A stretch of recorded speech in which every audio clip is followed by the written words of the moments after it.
بسم الله الرحمن الرحيم وصلى الله وسلم على سيدنا وحبيبنا وقدوتنا محمد صلى الله عليه وسلم. اللهم ارزقنا الإخلاص في القول والعمل وفقهنا في ديننا. Chers frères et sœurs, nous allons clôturer notre série qu'on a vivée ensemble pendant le mois béni, le mois de Ramadan. Qu'Allah Azza wa Jalla accepte nos jeûnes. Le sujet est le jeûne pendant le mois de Shawwal. Il est souhaitable, suivant la parole du prophète sallallahu alayhi wa sallam qui dit: Man sama Ramadan, thumma atba'ahu sittan min Shawwal, kana ka siyami ad-dahr, rawahu Muslim.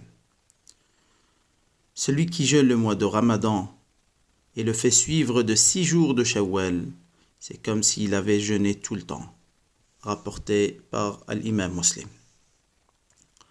Le sens de la tradition prophétique, c'est comme s'il avait jeûné toute l'année.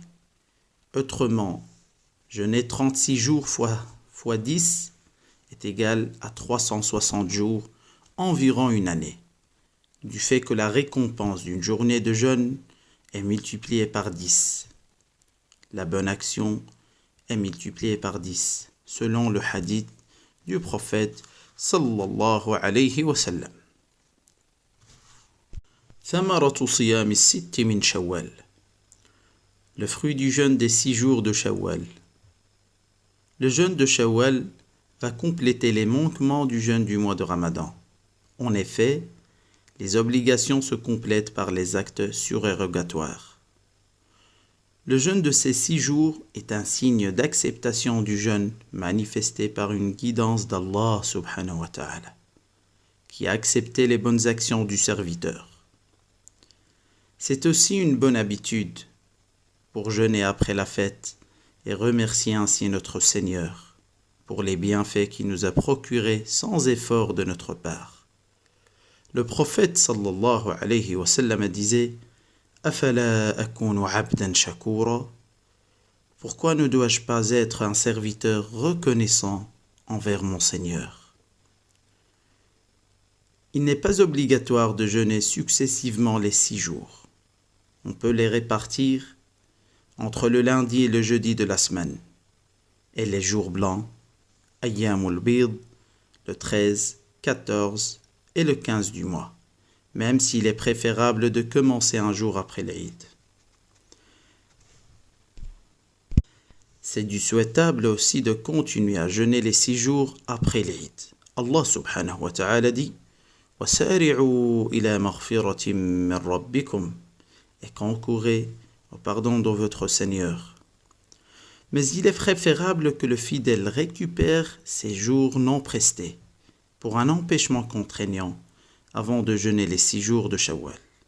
Selon la parole du prophète sallallahu alayhi wa sallam qui dit: فَدَيْنُ اللَّهِ أَحَقُّ أَنْ يُقْضَى. La dette du Seigneur est prioritaire et doit être honorée avant. Mais aussi on peut toujours commencer par les 6 jours de Shawwal avant la récupération, comme c'est stipulé par le consensus des théologiens, avec une certaine retenue chez les Malikites et Shafi'ites. Allah subhanahu wa ta'ala dit: فَعِدَّةٌ مِّنْ أَيَّامٍ أُخَرَ, devra jeûner un nombre égal d'autres jours. Le Seigneur subhanahu wa ta'ala n'a pas conditionné dans le verset coranique la récupération avec la fin du Ramadan ou une certaine chronologie. Mais on peut commencer par les 6 jours de Shawwal. Si la personne a rompu son jeûne volontairement, elle commencera par récupérer les jours prescrits. Il est aussi permis d'avoir l'intention de jeûner Shawwal en même temps que les lundis et jeudis et les 3 jours blancs. Mais on ne peut pas associer l'intention du jeûne de récupération et celle de Shawwal, vu que les 6 jours de Shawwal ont besoin d'une intention spécifique. Celui qui a jeûné seulement 3 ou 4 jours de Shawwal est récompensé car Allah Azza wa Jalla récompense les bienfaisants. Le consensus des théologiens stipule que celui qui jeûne les 6 jours de Shawwal après la fin du mois n'a aucun sens. Vous êtes récompensé selon votre intention. Il est permis aussi de jeûner séparément vendredi ou samedi ou dimanche avec l'intention de jeûner les 6 jours de Shawwal. هذا والله أعلى وأعلم. Il n'y a qu'Allah Azza wa Jalla qui est connaisseur. تقبل الله منا ومنكم صالح الأعمال والسلام عليكم ورحمة الله.